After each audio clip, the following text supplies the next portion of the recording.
waayahay habeen wanaagsan halka aad naga dhigaysanaysaan waa Samadoon Radio qaybtiisa telefishinka Samadoon TV habeen walbo xada ayaanu hawada soo galnaa khiyaartana daawanaysa iyo kuwa dhageysanayo barnaamijkii fankiga suugaanta qaybtiisa caawa ayaa nasiib wanaag waxa aanu ku soo qaadanay waraysi khadka telefoonka kaasoo aanu la yeelanay fanaanada yaro Soomaaliyeed Nimco Cabdi Nimco Dareeno iyadoo waqtigan xaadirka ku sugan caasimada dalka Ingiriiska ee London Nimco marka ugu horeysa waxa aan ku leeyahay ku soo dhow telefishinka Samadoon iyo radio-giisa waan dhawahay mar labaad waanan idin joogaa waa kanaan salaamaya dhamaantiin waayahay Nimco fanka Soomaalida marka la eego waxa aad ku soo biirtay gooraan sida u sii fogeen waxa ahayd baan filayaa sida aan ka akhriyay jaraajada qoran iyo telefishinada aan hore u daawaday 1996 Nimco marka la eego magacaaga muuqaaga actionkaaga iyo fankaaga aad uga muuqdaa aaladaha la iska daawaday telefishinada internetka marka aan iraahdo iyo waliba CD-yada dhageysigooda aad buu uga muuqdaa marka ma ku oran karaa ma jirtaa cid markii ugu horeysay fanka aad soo galeysay runtii ka dhiiri geliso marka aragtay codkaaga aadka u macaan iyo muuqaalkaaga oo ku tiri marka ku soo biir fanka Soomaaliyeed aad baad ugu wanaagsan lahayd wala horta musician weyn baan la joogay Sheekh Cabdi oo haddana Denmark ku sugan oo gitaaristihii Soomaaliyeed waa beri ahaan jiray kabacdi waxaan lahayn koox la yiraahdo Jubbaland oo hadda iyaguna adduunka dacalooda kala jooga marka waa la fara badnaa berigaas xagga aan joognay Helsinki Nimco fankaagu waa mid aad looga yaqaano caalamka haddii aan ku weydiiyo su'aashan sidan u dhigmaysaa goormaad fanka Soomaalida aad ku soo biirtay Nimco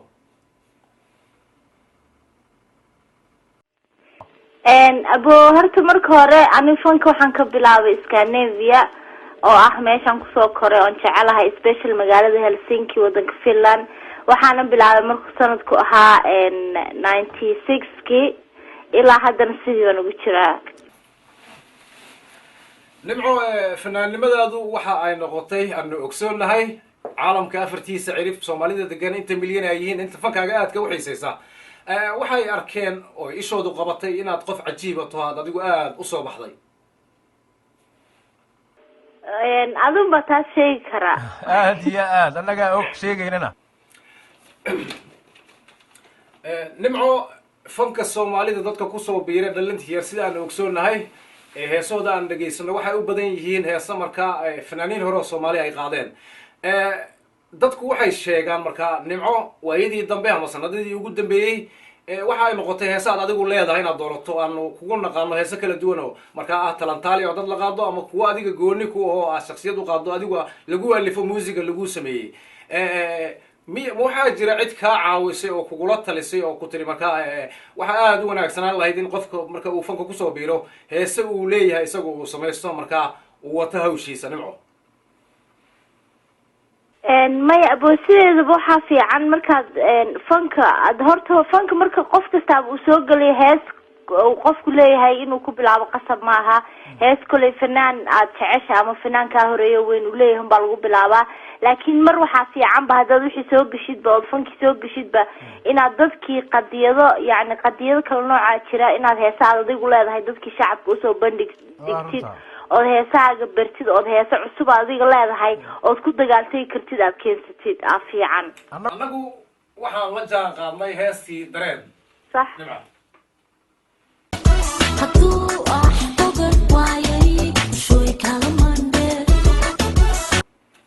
الله يعزك ويدي بالنمعة هاستا اريادا قرحون له عدة سميسي iyo muusigeeda heestareen waxaa sameeyey abwaanka Mustafa Kiko laxankana Mustafa Kiko sameeyey waxaanu ku sameeyey magaalada Helsinki ee wadanka Finland axduna waa aniga ana axad ku darsaday qadadooyga ma horay qamoyadii cashaqaage qacdiyan kula kulmayba maatina lay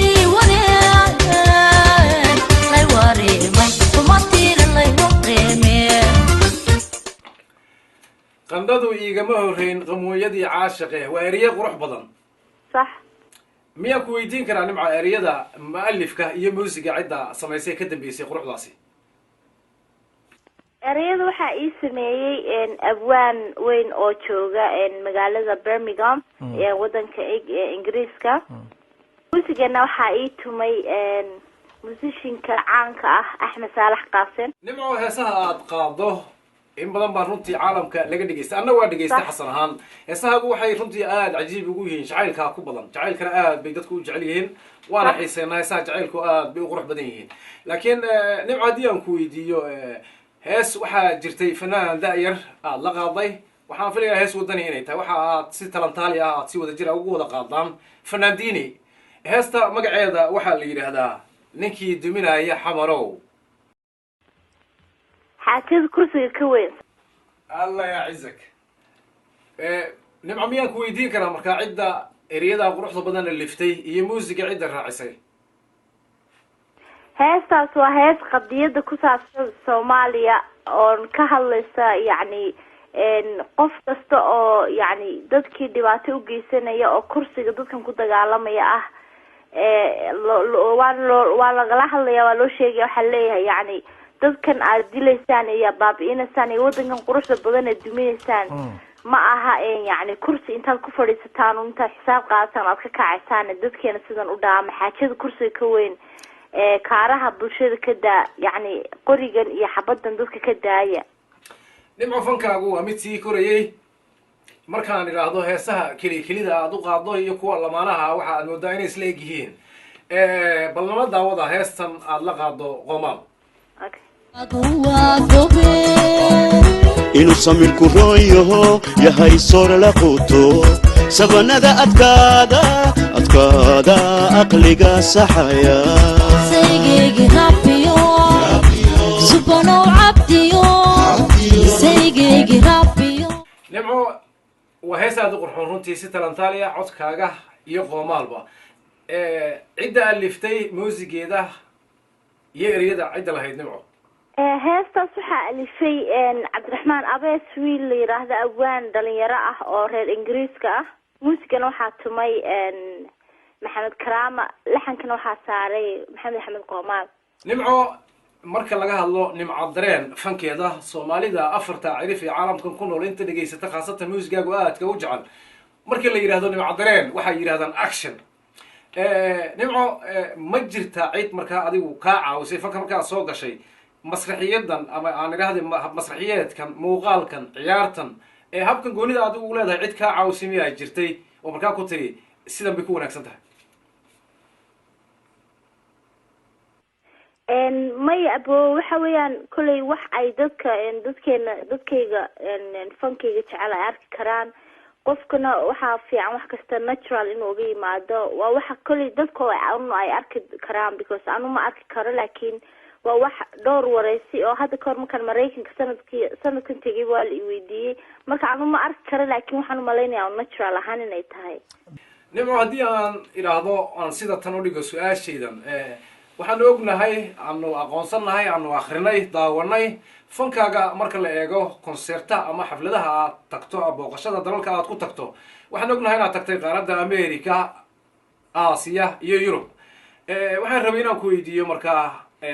ma laga yaabaa mustaqbalka dhow in qaaradda africa qaybaheeda kala duwan aad gaarsiiso muusigaaga iyo caweysyadaada iyo fankaaga iyo xafladahaaga weliba insha allah hadda markaan norway idinku imaado bacdal norway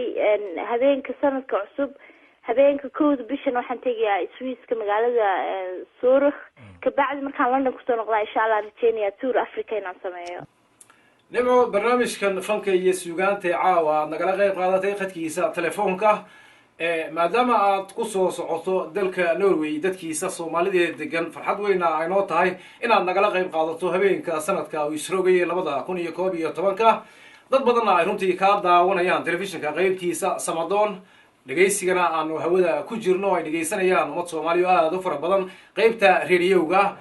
ma jirta salaamo ama fariimo ballanqaadyo aad noo sheegayso markaa ha horta marka ugu horeysa dhamaan reer Scandinavia oo dhan waan salaamayaa special reer Norway aad baan u salaamayaa Norwayna waa meel aan jecelahay fankayga aad looga xiiseeyo waxaan xasuustaa hadda ka hor aniga Maxamed Salmaan Tubeec baan nimidnay sanadka markuu ahaa 99kii aad baan looga soo dhaweeyay markastoo nimaadana aad baa la iga soo dhaweeyaa reer Norway waxaan leeyahay wacdaro badan bad habeenka Happy New Year insha Allah la kulmaysaan so I know your goobta aad baan idin jecelahay waan idin aad baan ku jecelnahay gabagabadii barnaamijka nimca dalka Norway dadka degan waa mid aad ku soo food leedahay sida aad sheegtay waxa aan ku leeyahay anigoo ku hadlaya magaca bulshada weynta Soomaaliyeed kuwa fankaaga aadka u xiiseeya in ay ballan qaadayaan inay kugu dhigi doonaan red carpets airport-kana ay kugu sugi doonaan aadna waad u mahadsan tahay aad baa u mahadsantihiin abo dhammaantiin waan idin salaamayaa waan insha allah waan idin imanayaa ana can't wait intaan idin imanayo balan baan uga qaaday habeenkaas reer Norway inay si fiican u wada ruxmaan we love you too habeen wanaagsan aadna waad u mahadsan tahay nimco cabdi nimco dareen habeen wanaagsan abo taasi waxay ahayd nimco cabdi nimco dareen oo khadka telefoonka kaga wareysanayay iyadoo ku sugan caasimadda dalka Ingiriiska ee London nimco aad baad u mahadsan tahay mar kale halka aad ka dhageysanaysay ama aad naga daawanaysaan akhyaarta hawada naga dhageysanaysay waa telefishinka Samadoon ama radio-ga aad si toos ah nooga maqashaan habeen walba xadda 9 habeenimo ilaa iyo saqda dhaxinta aanu kulantideena dambe aanu hawada ku kulmi doono waxaan idin kaga tageynaa anigoo xasana farsamayaqaanka laanta afka Soomaaliga ee Samadoon radio iyo TV Sakariye Eno iyo Haatif cameramanka waxaanu idin leenahay nabadgelyo iyo ismaqal iyo aragti dambe oo xiiso leh